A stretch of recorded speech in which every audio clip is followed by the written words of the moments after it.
Hey there guys, welcome to the channel. Today I'm going to be talking about the Fortnite PvP Battle Royale version and building some good forts in there and how to do that for the final circle. So I've noticed that a lot of people have been building quite badly or don't understand how to use all the building pieces, so I'm going to be showing you a proof of concept in here that should help you in designing forts in the future. There's a lot of good content in here and I implore you to see it all through. So without any further delay, let's just get right into this. So this is the proof of concept right here in a few images. I'll be going inside this in a video later. I just wanted to show you guys how reinforced it is and some of the ideas behind it. So first off, I'd like to say when you're actually in the watchtower above, nobody can sit directly below you because of the pyramid, and thus it's very hard to actually infiltrate this fort itself. The second thing is, once you actually get inside, it's very easy to repair any sections, so this is quite a good fort. And also it would take a lot of RPGs to destroy, because even if they took some of the base out, there's tons and tons of pillars inside reinforcing, and you can see some of these coming out, and so you could keep making layers and layers of these, make the fort bigger. As I said, this is just a proof of concept, and you have the full 360-degree cover as well as roof, so you can't be shot in from above. Like I said, overall this is a fantastic design, and also there are things you could do to improve this. I'll be making more videos, but this is just an introduction to get you into the Fortnite PvP building and make a new meta.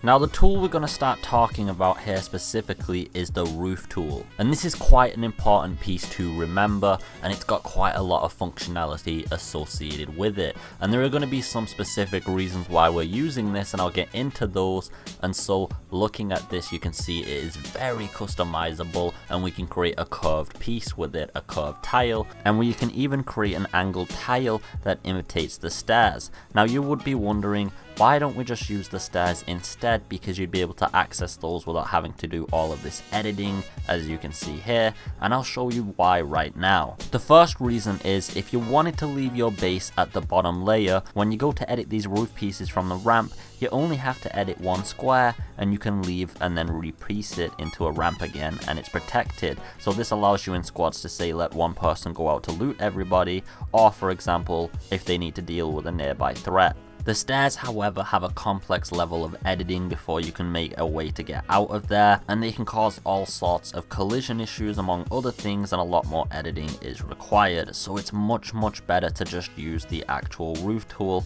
but there's more reasons than just that alone. When we go to edit the base, which we will use the roof tile to make all of the outside foundation, all you have to edit is one of the squares to make it into a corner piece, and then you can fill all of the corners up with the same tile, and you just have to edit one tile between each one to move it back and forth between an angled ramp and a corner piece. And this makes building quite a lot simpler than building between stairs and then making an angled corner piece and then going back to stairs, etc. And then, as we spoke about before, it gives you a huge tactical and combat advantage as well. So combining these two factors, you definitely always want to use the roof tool, which is F4 on PC. The next thing we'll be talking about is how to create archways. These will be used to reinforce your fort, making it much more difficult to destroy via random gunfire, RPGs, or other things. Explosives are usually the most common thing used to destroy a watchtower.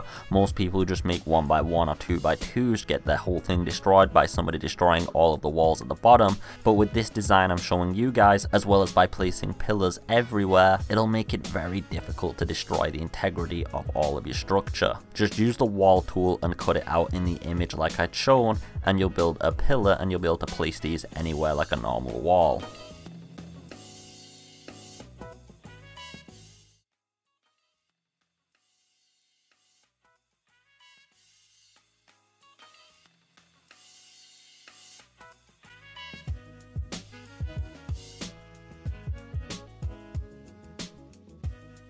At this point, I'm going to show you what I use for stairways in most structures, which is the U-shaped curved stairs. Now this is the most essential design I will showcase you in this video, because this is what a lot of people are missing out on. This allows you to create very reinforced watchtowers that are extremely difficult to take out. But the most important factor is, once you learn to design these stairs properly, the U-shaped and the L-shape is important as well. You save a lot of resources resources while making your structure as reinforced as possible. And when you're at the final circle, guys, you should definitely be aiming to have at least 500 wood and 400 metal or brick combined, so you can make a really good fort for the final engagements. In the rest of the section of the video here, I just built up the watchtower, as you guys can see, to showcase off how you can design the bases. As I said, this is just a proof of concept to give you guys the idea of how to mess around with the building shapes and how to reinforce your forts to a much higher degree,